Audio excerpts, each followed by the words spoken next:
স্বামীর উপরে যেমন স্ত্রীর অধিকার আছে, স্ত্রীর উপরে স্বামীর অধিকার আছে না নেই? আমি যতটুকু দেখতে পাচ্ছি বাংলাদেশে নারী আর পুরুষ স্বামী স্ত্রী যদি জাহান্নামে যায় তাদের হক নষ্ট করার কারণে যাবে। কত মহিলা ওই যে বসে আছে দেখছেন না, দাঁড়িয়ে আছে, কালো বোরকা পরা, 5 ওয়াক্ত নামাজ পড়ে, রোজা রাখে, মনে আছে আসমান থেকে জান্নাত থেকে পালিয়ে চলে এসেছে। অথচ অধিকাংশ মেয়ে লোকেরা স্বামীর প্রতি নাশকরিয়া, স্বামীর সাথে কুফরি, স্বামীর মনে কষ্ট দেওয়া। আমি যত মেয়ে লোকের জান্নাতি জীবন পড়েছি তার ভেতর হযরতে আসিয়া। আপনার স্বামী খারাপ আমিও জানি, আমি জানি। আপনি এবার বড় দোয়া করবেন যে হুজুর মরুক, আমি মরবো, তারপরও বলবো আপনার স্বামী খারাপ, কিন্তু ফেরাউনের মতো খারাপ না। আপনি জানেন ফেরাউন কেমন খারাপ ছিল? নিজের স্ত্রীর হাতের ভেতরে পেরেক লাগিয়েছে,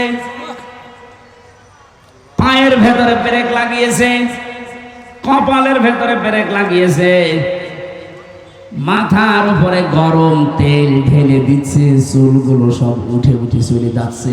যে ভয়ঙ্কর বর্ণনা দিলাম ইবনে কাসিরের, বলেন তো আপনার স্বামী এটা করেছে? হ্যাঁ, 2-1 দিন হয়তো 2-1টা মারতে পারে,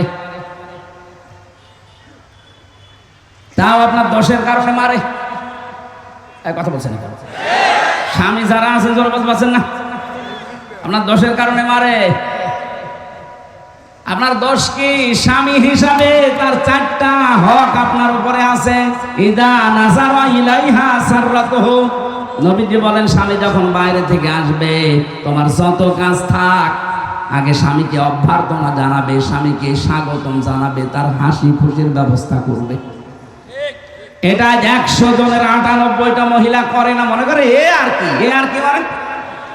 আপনি টের পান কি করে আসলো?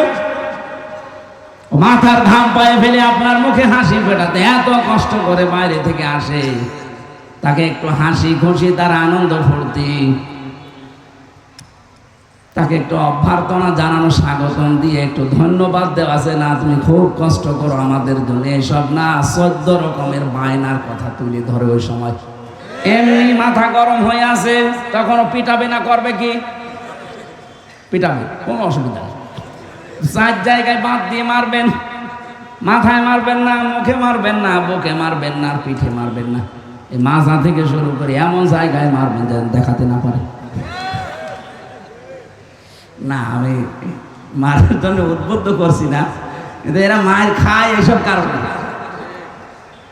স্বামী বাইরে থেকে আসে, ওরা যে প্রথম দায়িত্ব ইদা নাযারা ইলাইহা সাররাতুহু, তাকে আনন্দ দেওয়া, তার ক্লান্তি যেন দূর হয় আপনার আচরণ দেখে, আপনার ব্যবহার আচার দেখে, আপনার চেহারা দেখে না। বাংলা 5-এর মতো করে আছে, দেখলে ছাতাছা ছিল, রাগ আরো ডবল বাড়ে। এরকম বউ আছে কার? হাত তোলেন তো। একজন আছে। আপনার বউ আছে? 80-90 বছর বয়সে বউ তো মরে যাওয়ার কথা। না না, ওটা একটা পাগল মনে হয়, বউ নেই। এই 2 নাম্বারটা মেয়েরা শোনেন। ওয়াইদা গাবা আনহা হাফিজাতুহু, স্বামী যখন বাইরে যাবে, নেককার মহিলার গুণাগুণ হচ্ছে সে তার শরীরকে ইজ্জত আবরু, স্বামীর সন্তান এবং স্বামীর সম্পদকে সে হেফাজত করবে। এগুলো হেফাজত করা দূরের কথা, আর গুল্লাই দেয়। মোবাইল একটা হাতে ধরিয়ে দিয়েছে, সারা দিন সারা রাত বসে বসে আপনার বাচ্চা দেখে, আর আপনি সারাদিন শুধু সিরিয়ালে আছেন। আপনি কি হেফাজত করলেন স্বামীর সন্তানটা? এক কথা বলছেন না? আপনার তো এটা দায়িত্ব ছিল স্বামীর সন্তানটা হেফাজত করে রাখা। আপনি একটা শিক্ষিত মেয়ে লোক, স্বামী বাইরে গেছে, তখন আপনি দিন পেয়েছেন, বন্ধু নিয়ে এসে আপনি আনন্দে আছেন, মোবাইলে তখন কথা বলার বাহার তৈরি হয়, কবিরা গুনাহ হবে আপনার। কারণ মেয়েরা মোবাইলে, ফোনে, ফ্যাক্সে, পর্দার আড়ালে কোন আওয়াজে কথা বলবে সে আওয়াজ পর্যন্ত আল্লাহ কোরআনে দিয়েছে। সূরা আহজাবের 22 নম্বর আয়াতে আল্লাহ জানিয়েছেন, ইয়া নিসান নাবিয়্যি লাস্তুন্না কাআহাদিম মিনান নিসা, ইলা আখিরি আয়াত। তাফসীর খাজেনের ভেতরে আছে, আল্লাহ পাক বলেন, হে নবীর স্ত্রীরা, যদি বাইরের কারোর সাথে কথা বলতে চাও, পর্দার আড়াল থেকে হোক, হেজাবের বাইরে থেকে হোক, এটা যে তুই এখন আধুনিক ব্যাখ্যা করা লাগবে, মোবাইল ফোন, ফ্যাক্স। আপনি যদি মোবাইলেও কারোর সাথে কথা বলতে চান, ওটা যদি পরপুরুষের গলা হয়, সে আপনার দোলা ভাই হোক। দোলা ভাই পরপুরুষ না? কথা বলছেন না কেন? শুধু 14 জন পুরুষ মানুষ বাদ দিয়ে কয়জন? আরো জোরে বলেন। হ্যাঁ, আপনার বাবা যদি হয়, আপনার আপন ভাই হয়, আপনার বোনের ছেলে হয়, বোনের মেয়ে হয়, আপনার মেয়ের যে স্বামী আছে ওইটা যদি হয়, কি হয় এটা সম্পর্কে? জামাই। এইরকম আপনার আপন খাল মামা হয়, আপন চাচা হয়।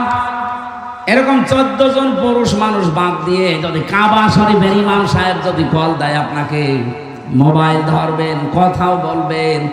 কথা মিথ্যা কথা বলা যাবে না, সত্য কথাই বলা লাগবে, কিন্তু ভাষা হবে রাগ রাগ, রুক্ষ সূক্ষ্ম। মেজাজ গরম করে কথা বলবেন। ওয়ালাইকুম আসসালাম, কি চাই আপনার? কারে চান? বলে তো আপনার স্বামীরে, সে বাড়ি নেই, কোথায় গেছে জানি না। এমন কাজ করবেন ও যেন বোঝে আল্লাহ কি মহিলা না আজরাইল। আর যদি আপনি শাবনূরের কণ্ঠ দিয়ে শুরু করেন, কি বিয়াই বলেন, আপনি 1 দিন 2 দিন 5 দিন পরে দেখবেন শয়তান আপনারে দিয়ে আল্লাহর রাস্তায় পাঠিয়ে দিয়েছে। মেয়েরা কি আওয়াজ নিয়ে কথা বলবে সেইটা যদি আল্লাহ কোরআনে দেয়, তে মেয়েরা কিভাবে রাস্তাঘাটে হাঁটবে ওইটা কোরআনে নেই। এর পরের আয়াতে আছে তাবাররাজনা তাবাররুজাল জাহিলিয়াতিল উলা। এ তাবাররুজের অর্থ 3টা। 1 নম্বরে মেয়েরা যখন রাস্তাঘাটে আসে তখন তাদের সাজগোজ বেড়ে যায়, এটা জাহিলি যুগের মেয়েদের কারবার। এই জন্য কোনো মহিলা যদি নিজের সাজগোজ বাড়িয়ে রাস্তায় আসে, ও জান্নাতের ঘ্রাণও পাবে না। আপনি সাজগোজ করবেন, মাস্ট বি করেন আপনার স্বামীর জন্য, শুধু ঘরে নিজের সাজগোজ করে স্বামীর সাথে হাত ধরে যাচ্ছেন বাজারে, স্বামী খুশি করার জন্য না পাবলিক? আপনি দায়িত্বস, আপনার স্বামীও দায়িত্বস। 2 নম্বরে যখন রাস্তাঘাটে আসে তখন ওদের পোশাক হয়ে যায় ছোট খাটো, 8-60। এই জন্য মেয়েদের চোস পায়জামা পরা যায়। এই কথা বলছেন না? এমন এমন স্কিন টাইট জামা এখন, গেঞ্জি এখন বের হচ্ছে, যেটা বাবার সামনে পর্যন্ত মেয়েরা গায়ে দিতে পারে না। কথা বলেন না কেন? অথচ ওইটা পরে দোলা ভাইয়ের সামনে যাচ্ছে, বলে আয় এ আর কি বড় ভাই, বড় ভাই। কয়েকদিন পরে যে আল্লাহ রাস্তায় নিয়ে চলে যাবে। 3 নম্বরে মেয়েরা রাস্তায় আসলে তখন মাজা হেলাধুলা করে চলে। এই 3টা অর্থ তাবাররুজের। নবীজি বলেন এই 3টার একটাও যদি কোনো মেয়ে লোকের ভেতরে পাওয়া যায়, ও নামাজ পড়তে পারে, রোজা রাখতে পারে, মুসলমান দাবি করতে পারে, এরপর জাহান্নামে যাবে। স্বামীর বিষয়টা তুলেছিলাম কেন? 3 নাম্বার আপনার দায়িত্ব, তুইনু আলা দীনি যাওজাতিহা। আপনার স্বামীকে দ্বীনের কাজে সাহায্য করবেন। সে যদি মানবতার সেবা করে, দ্বীন প্রচার করে, দ্বীন কায়েমের চেষ্টা করে, তাকে সাহায্য করবেন, ছাড় দেবেন, উৎসাহ দেবেন না, আপনি আরো বাধা দেন। এই কথা বলেন না কেন? 4 নাম্বার, স্বামী যেটা পছন্দ করে, আপনি যদি সত্যি জান্নাতে যেতে চান, স্বামীর এই হুকুমের গুরুত্ব দেবেন। আর স্বামীর জায়েজ কাজ যেটা পছন্দ করে, আপনাকে ওইটা পছন্দ করা লাগবে। স্বামী পছন্দ করছে, ভালোবাসে, ও মনে মনে চায় যে আমার মা বাবা আমার সাথে থাকলে আমার ভালো লাগে, কিন্তু অধিকাংশ বউ এটা চায় না, বলে না ও বুড়ো বুড়ির দরকার নেই, বৃদ্ধাশ্রমে রেখে আসো। গত পরশু দিনও গিয়েছিলাম ঝিনাইদহ শৈলকুপায়, দেখলাম বৃদ্ধাশ্রম উদ্বোধন করছে, আমার দিয়ে করালো। অথচ বৃদ্ধাশ্রম বানানো জায়েজ নেই। কোরআনে কারিমের সূরা বানি ইসরাইলের 22-23 নাম্বার আয়াতের দলিল আছে। বৃদ্ধাশ্রম কিসের বৃদ্ধাশ্রম? যেই কয়টা বৃদ্ধাশ্রমে দেখলাম, ওই রাঙ্গামাটির লঙ্গদুপ, এদিকে নীলফামারীর কিশোরগঞ্জ থানা একটা বৃদ্ধাশ্রম, আর এই ঝিনাইদহ শৈলকুপায় যতগুলো মা বাবাকে দেখে এসেছি, এই লাইনে 50টা, এই লাইনে 50টা বসে আছে।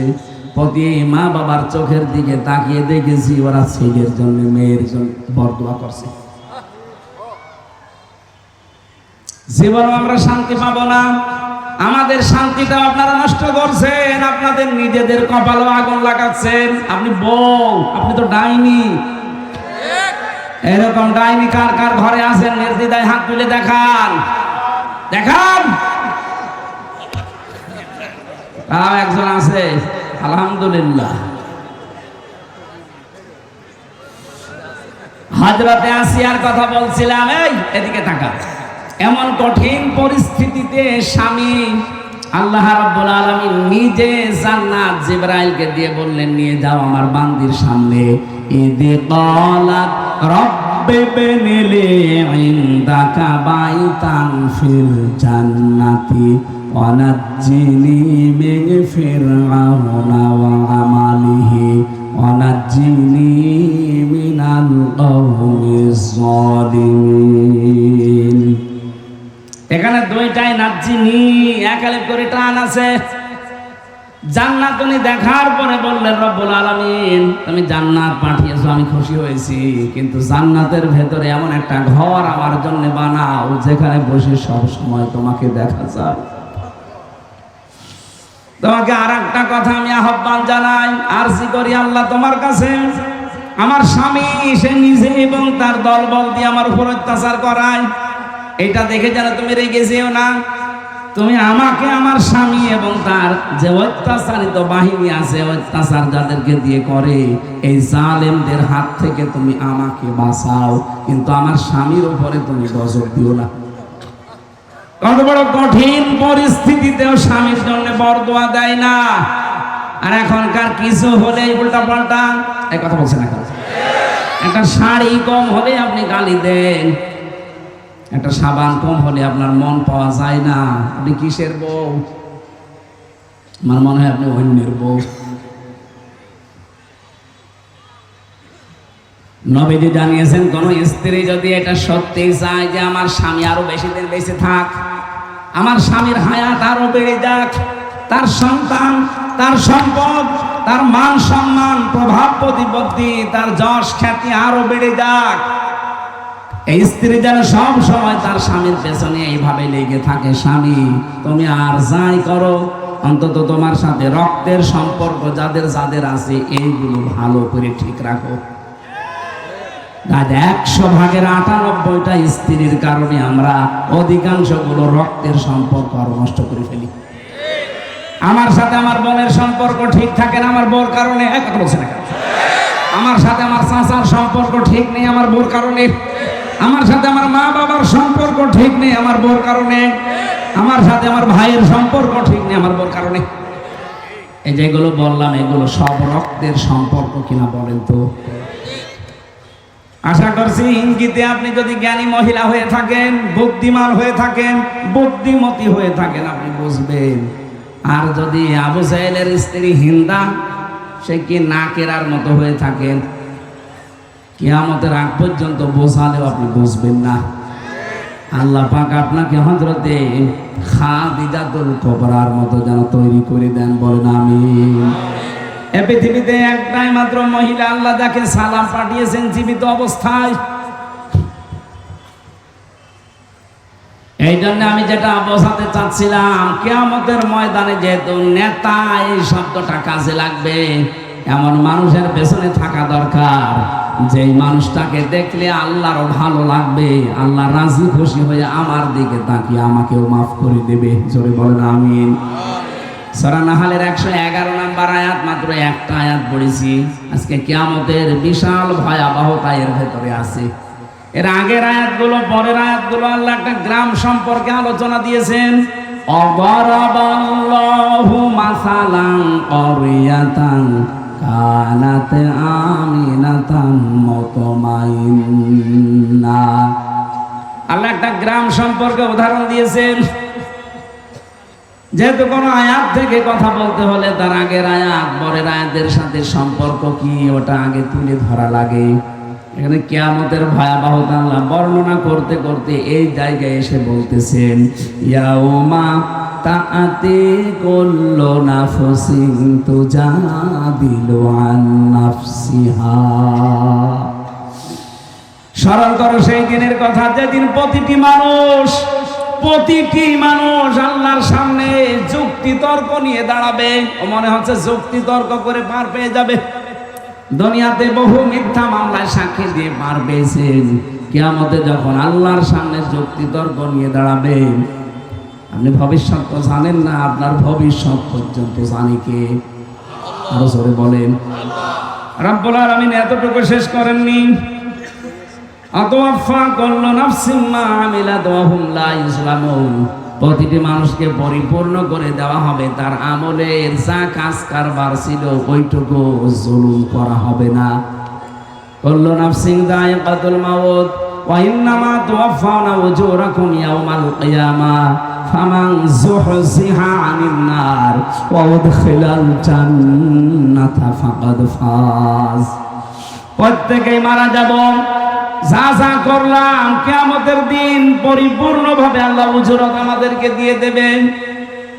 শুধু এতটুকু আল্লাহ শেষ করেননি, হার জিত আমরা দুনিয়ায় অনেকে দেখি হারে জিতে না, আসল হার জিত আসল খেলা হবে কিয়ামতে। কোন দিন?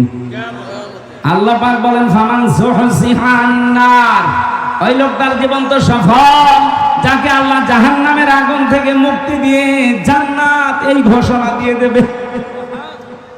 2 নম্বর অর্থ আয়াতের এই, যাকে আল্লাহ জাহান্নামের কাজগুলো আস্তে আস্তে ছেড়ে দেওয়ার তৌফিক দেয় আর জান্নাতের কাজগুলো আস্তে আস্তে করার সুযোগ করে দেয়, এই মানুষটার জীবন সফল।